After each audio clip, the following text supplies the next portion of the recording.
Mike, please tell us a little bit about yourself and about Reposit Power. Yeah, sure. Thank you for having me today. Thank you. I'm Mike from Reposit Power. I'm the head of software engineering there. We build virtual power plants. So for residential battery storage, when you have a home battery or a solar battery, you take one of our devices, you put that alongside, and we can control your battery. Whilst one battery by itself doesn't have a huge amount of power or storage, when you start getting thousands of these devices together, they can start operating just like any other generator on the grid. And they can deliver power to the grid, draw power from the grid. They can provide support services to the grid to help avoid blackouts. We're kind of an IoT company tech-wise, and we do a lot of stuff with big data. We're constantly recording energy data in, managing that stuff, processing pipelines, analyzing that data, storage, all these sorts of things.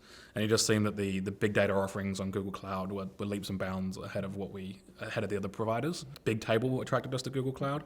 We're big users currently of HBase, and being API compatible with HBase really allowed kind of a fully managed HBase kind of is how we saw it initially. And for what we're seeing as well, we see much higher throughput with Bigtable.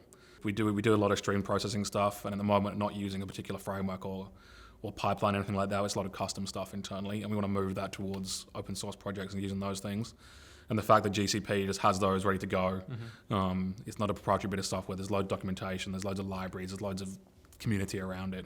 You can start using those things, but you have the added benefit that Google's added add-ons specific to GCP, such as being able to use preemptible instances and things like that. They're kind of baked in, and it just works. It's quite exciting to us.